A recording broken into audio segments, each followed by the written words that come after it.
Well, we can chat now to Jeremy Bowen, who's in Jerusalem. Hi, Jeremy. Yeah, hello, Adam. So, first of all, just explain who Khalil Al Hayya actually is, how he fits into the picture with Hamas. Well, Hamas have their leadership inside Gaza, and they have an outside leadership, which is mostly in the Gulf, in Qatar. And Khalil Al Hayya left Gaza, he says, a couple of years ago. Since the events of last October, those Hamas attacks, since the ceasefire talks began, he has led the Hamas delegation in those. Above him, there was a more senior political leader called Ismail Haniyeh, a man who I first met in Gaza back in the 1990s when he was the coach of the Hamas football team and a rising youngish political operator on the Hamas side. He rose to be the political leader of Hamas, based there in Doha.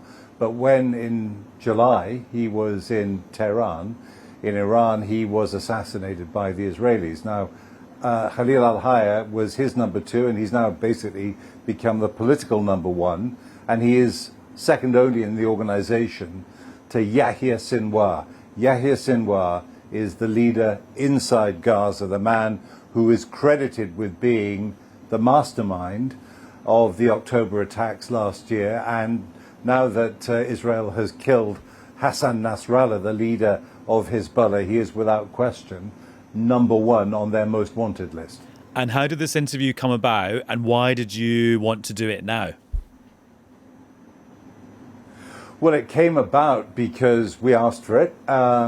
I'm pretty sure we asked for it after Haniyeh was killed back in the end of July. I think it was the very end of July he was killed by the Israelis.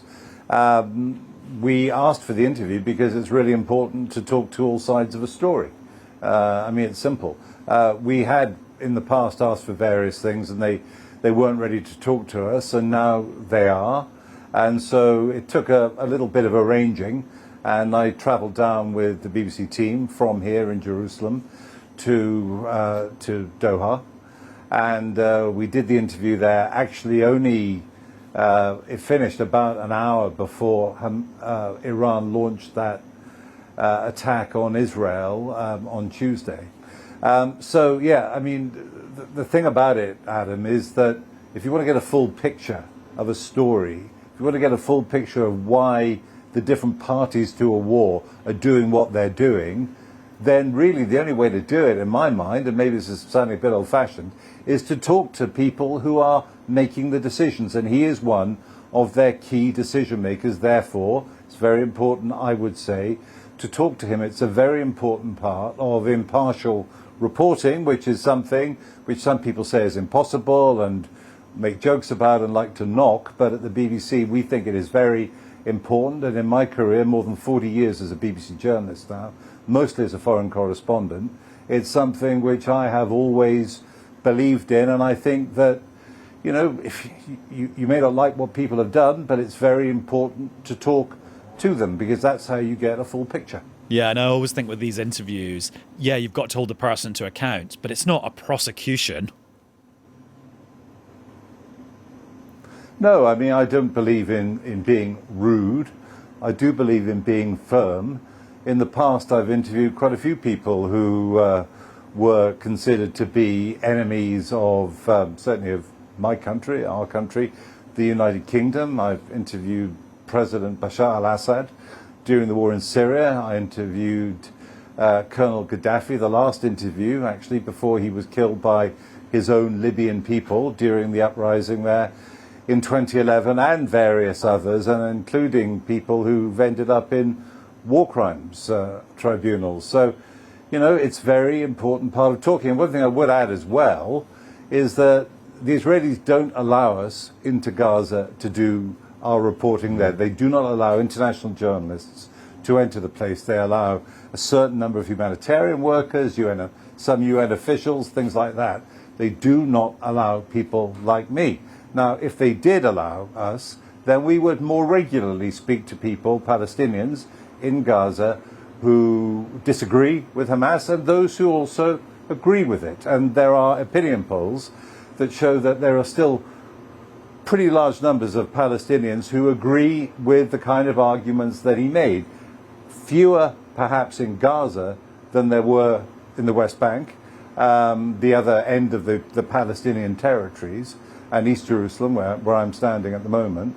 But the point is that when you're not allowed in to do something, and I think the Israelis do that because it's that part of their desire to control the message, then as journalists you've got to try and get around that by trying to talk to people in other places. And because Hamas has got this leadership in Doha, and that's an arrangement that the Americans certainly think is worth doing, because it means that there is a channel to them. And those ceasefire talks that have been going on, release of hostages, Khalil Al Hayya was the guy who was leading them from the outset on the Hamas side. So he wouldn't talk directly to the Israelis or to the Americans, but the Egyptians and the Qataris were there, and they would shuttle between the two sides, as it were. So he's been a vital part of what's been going on, not just in terms of running the war, but actually in terms of trying to find a ceasefire deal. By the way, he blames Netanyahu for the fact that the last American attempt to get to a deal, and they said they were very close. He said Netanyahu put last-minute obstacles in the way, and actually speaking to senior Qatari sources, people I know there in Doha, they confirm that too. Right, let's talk about some more about what he said in the interview. Here is you asking him about what Hamas was intending to do and what they did on the 7th of October. Why did your men kill so many civilians, children as well? We ordered our resistance fighters on the 7th of October not to target civilians, women and children. The objective was the occupation soldiers, who were always killing, bombing and destroying in Gaza. We don't endorse harming civilians. On the ground, there were certainly personal mistakes and actions. The fighters may have felt that their lives were in danger. Your men who weren't in danger, they were standing with terrified civilians who were sitting on the ground, and they were standing over them with weapons. That is not a battle. We've all seen how the fighters went into the houses, they spoke to the families, they ate and drank. They were shooting them. There are videos. When they went into some of the houses, none of the women and children they dealt with were terrified. Those videos were published by the Israeli occupation. They weren't published by us. Jeremy, a lot of people will think that what he says there does not accord with the copious video evidence from what actually did happen on October the 7th. Well, and they'd be right to say that, and I put that to him, as you saw. There is loads of evidence about what happened in terms of testimonies, eyewitness reports, video, CCTV, even live streams of video streamed by Hamas fighters themselves. There was one which has been used in a documentary that was on ITV called Into the Abyss, which is, it's absolutely harrowing. It's an extraordinary achievement, I think, in terms of the way that they have documented and reported what's happened in the last year. That documentary is, I would say, don't watch it late at night. It's really disturbing, but it's well worth a watch. And in that, there is a long video, which is heartbreaking to see, which Hamas live streamed of a family who were sitting terrified in their safe room next to the body of the 18-year-old daughter, who Hamas had fired through the door of the safe room. She was trying to assist her father in holding the door shut. And they've also had video, because Hamas was filming everything. These days, everything gets filmed. You can see the bullet holes going through the wooden door. And inside, she's killed, she's hit in the head. And so the family are there with the body of the dead young woman next to them, her brother, distraught. I don't even like describing it. It's really horrible.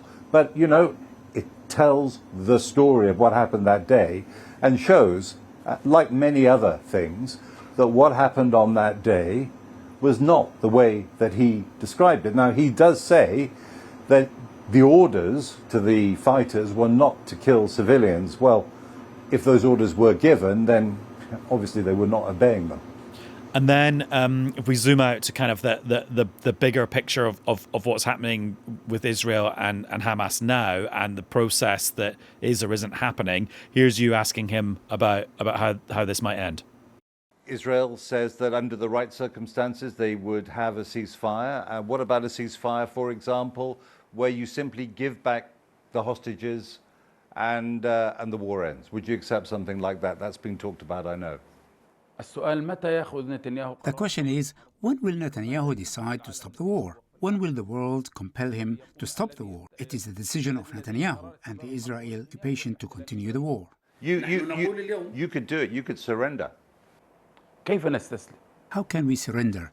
People who resist the occupation do not give up. If we surrender, which is impossible, our children, our people won't give up. If the world gave us our legitimate rights, this cycle of violence would stop. But Israel does not want that. The return of refugees and self-determination. The region will not calm down, no matter how much death and killing take place. The world needs to understand that Israel wants to burn the whole region. So, Jeremy, what's your take on where he thinks things are now? Well, as I was saying, he's the leader of the Hamas ceasefire negotiators. He thinks, and the Qataris I know think that, and I think it's the assumption in Israel too, and actually among all parties, that the ceasefire talks are basically done now until they're the other side of the US elections. Maybe in the last months of Biden, after the election, he might have another go. The Americans actually said they thought they were going to be very close. And actually, it was only a week ago at the United Nations that the Americans, very much supported by Britain as a member of the Security Council too, were saying that there should be a 21-day truce in the war in Lebanon to allow time for diplomacy. And part of that window that they wanted to open was to try to get some kind of a Gaza ceasefire discussed again. And Netanyahu stood up Friday last week in the General Assembly at the UN in New York, rejected the idea of a truce, and hours later Hassan Nasrallah was assassinated by the Israelis, and since then there's been this extraordinarily dangerous spiral down into that wider, even worse Middle East war that people have been dreading and trying to prevent, in terms of diplomats certainly, for the last year. And I spoke to one senior Western official, and he said there is no room right now for diplomacy. And he said that, I have to say, with great regret. Newscast from the BBC.